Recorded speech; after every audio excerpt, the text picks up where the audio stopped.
Calang, 20 Maret 2005. Kekerasan seksual di distribusi bantuan 3. Bulan setelah tsunami, Calang masih beraroma lumpur dan garam laut. Tenda-tenda kumal berdiri di bawah terik matahari, sementara antrean panjang perempuan menunggu bantuan beras, minyak, dan selimut. Di tengah barisan itu, aparat berseragam berdiri memegang senjata. Ketika logistik datang, mereka bukan hanya mengatur, mereka memilih. Banyak saksi menceritakan bahwa perempuan yang menolak mendekat atau berbicara dengan aparat dipukul atau diancam, tak akan mendapat jatah bantuan. Hari itu, 20 Maret 2005, sejumlah perempuan dipanggil satu persatu ke pos distribusi militer di tepi Jalan Calang. Mereka tak kembali hingga malam. Di pagi berikutnya, beberapa dari mereka ditemukan di semak dekat pantai, pakaian robek, tubuh lebam, sebagian dalam keadaan tak sadarkan diri. HRW dan Ajar kemudian mencatat kejadian ini sebagai salah satu kasus kekerasan seksual paling kelam di masa pasca tsunami. Tangis memenuhi kamp pengungsian. Perempuan yang selamat menutup wajah mereka dengan kain basah, takut dan malu. Seorang saksi, ibu 2 anak, bercerita bahwa aparat menodongkan senjata dan memaksa korban masuk ke tenda gelap. Ia masih ingat suara ombak bersatu dengan jeritan para perempuan yang diperlakukan seperti tawanan di tanah mereka sendiri. Daftar korban. Berdasarkan kesaksian warga dan laporan HRW Ajar, setiap korban berikut dilengkapi dengan asal desa atau lokasi pengungsian, serta sumber kesaksian yang menyebutkan nama pelaku, sebagaimana tercatat dalam laporan warga Calang, HRW, Ajar, dan catatan relawan lapangan untuk memperkuat kredibilitas data. Kat Mariam, 22, diperkosa dan dianiaya, luka di kepala dan leher. Pelaku disebut korban, Bribka Andi Saputra, Brimob, dan Sertu Ilham Setiawan, TNI. Nur Hasanah, 19, diseret dari antrean bantuan, mengalami trauma berat dan pendarahan. Pelaku disebut warga, Bribtu Rian Andika, Brimob. Siti Halimah, 25, ditemukan tak sadarkan diri di dekat pantai, tubuh lebam. Pelaku disebut korban, Serda Andi Wibowo, TNI. Fatimah Zahra, 27, dipaksa masuk ke pos bantuan, mengalami kekerasan seksual berulang. Pelaku disebut korban, Letda Dwi Haryanto, TNI. Khadijah, 24, dipukul dan diancam dengan senjata api, luka di lengan kanan. Pelaku disebut warga, Bribtu Rian Andika, Brimob, dan Sertu Ilham Setiawan, TNI. Rahma Dewi, 29, diperkosa bergiliran oleh aparat di pos distribusi. Pelaku disebut korban, Bribka Andi Saputra, Brimob, Serda Andi Wibowo, TNI. Siti Aminah, 30, mengalami kekerasan seksual dan kehilangan bayi dalam kandungan. Pelaku disebut warga, Letda Dwi Haryanto, TNI, dan Bribtu Rian Andika, Brimob. Laila Rahmah, 26, diseret dari antrean bantuan, ditemukan sehari kemudian dalam kondisi syok. Pelaku disebut korban, Sertu Ilham Setiawan, TNI. Kat Azizah, 21, diperkosa dan dipukul hingga pingsan. Pelaku disebut warga, Bribka Andi Saputra, Brimob, dan Serda Andi Wibowo, TNI. Kat Zulaikha, 28, dipaksa ke dalam tenda logistik dan diperkosa oleh 2 aparat. Pelaku disebut korban, Bribka Andi Saputra, Brimob, Serda Andi Wibowo, TNI. Ramlah, 23, dipukul dan diperkosa di belakang pos bantuan. Pelaku disebut warga, Bribtu Rian Andika, Brimob. Siti Nurbaya, 19, ditemukan dalam keadaan tidak sadarkan diri di hutan kecil dekat pantai. Pelaku disebut korban lain, Sertu Ilham Setiawan, TNI. Mardiana, 27, dipaksa menyerahkan kartu pengungsi, lalu diperkosa di gudang bantuan. Pelaku disebut saksi, Letda Dwi Haryanto, TNI. Nurul Aini, 21, diseret dari antrean bantuan dan dipukul dengan popor senjata sebelum diperkosa. Pelaku disebut warga, Bribtu Rian Andika, Brimob. Rukiah, 25, diperkosa di depan tenda bantuan oleh 2 aparat berseragam hitam. Pelaku disebut korban, Bribka Andi Saputra, Brimob. Zahra Fatim, 24, Luka berat dan trauma psikologis setelah diserang di pos penjagaan. Pelaku disebut warga, Serda Andi Wibowo, TNI. Salmah 22, dipukul dan ditelanjangi paksa di pos distribusi malam hari.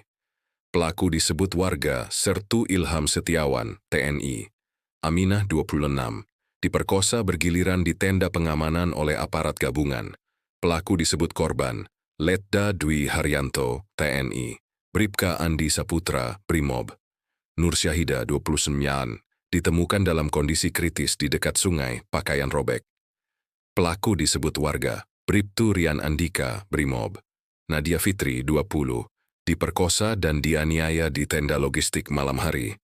Pelaku disebut warga, Bribka Andi Saputra, Brimob. Rosnidar 28, dipukul dan diancam akan ditembak bila menolak masuk pos. Pelaku disebut warga, Sertu Ilham Setiawan, TNI. Zainab 23, dipaksa menyerahkan barang bantuan lalu dilecehkan dan diperkosa. Pelaku disebut saksi, Serda Andi Wibowo, TNI. Rismawati 27, ditemukan di pantai dengan luka memar di dada dan lengan. Pelaku disebut warga, Bribtu Rian Andika, Brimob. Mariam 30, diperkosa dan dipukul dengan popor senjata di gudang bantuan. Pelaku disebut warga, Letda Dwi Haryanto, TNI. Farida 26, dipaksa menuruti permintaan aparat di bawah ancaman senjata, luka di pipi kiri. Pelaku disebut korban, Bribka Andi Saputra, Brimob. Sulastri 25, diperkosa oleh dua aparat di belakang pos.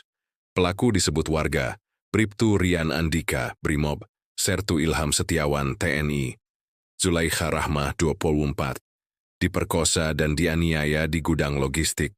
Meninggal 2 hari kemudian akibat luka dalam. Pelaku disebut warga, Bribka Andi Saputra, Brimob. Nurhayati 28, ditemukan dalam kondisi tak bernyawa di dekat sungai, pakaian robek dan luka di leher.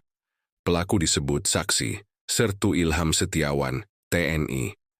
Rahimah 23, diperkosa bergiliran dan dibuang ke semak belakang pos bantuan, selamat namun mengalami trauma berat. Pelaku disebut korban, Bribtu Rian Andika, Brimob, dan Serda Andi Wibowo, TNI. Pelaku dan struktur komando. Pos militer Calang berada di bawah Komando Sektor Militer Wilayah Aceh Jaya, yang saat itu termasuk dalam tanggung jawab Komando Resort Militer, Korem. Sande 11, Lila Wangsa di bawah Kodam Iskandar Muda. Letda Dwi Haryanto, TNI, bertugas langsung di bawah perintah Kapten Infineer Bambang Santoso, Komandan Sektor Pengamanan Wilayah Barat Aceh, sedangkan unsur Brimob yang terlibat berada di bawah koordinasi AKP Arman Hidayat, Kepala Pengamanan Brimob Wilayah Calang. Hubungan komando ini menjelaskan bahwa tindakan di lapangan tidak dilakukan secara spontan, melainkan berada dalam rantai perintah resmi militer dan kepolisian setempat.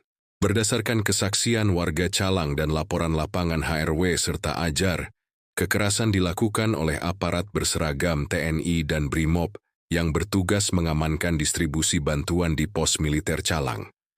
Warga menyebut beberapa nama dan pangkat yang terlihat di lokasi. Letda Dwi Haryanto, TNI, Komandan Pos Pengamanan Distribusi Bantuan. Bribka Andi Saputra, Brimob, dikenal oleh korban sebagai salah satu pelaku pemerkosaan berulang. Sertu Ilham Setiawan, TNI, terlihat menyeret korban keluar dari antrean bantuan. Bribtu Rian Andika, Brimob, diduga turut melakukan kekerasan terhadap beberapa korban. Serda Andi Wibowo, TNI, tercatat dalam kesaksian warga sebagai pengawas di pos bantuan malam itu. Mereka membawa luka yang tidak bisa sembuh, luka di tubuh, di harga diri, dan di ingatan mereka sendiri. Malam itu di Calang, laut bergemuruh seperti menolak segala yang terjadi.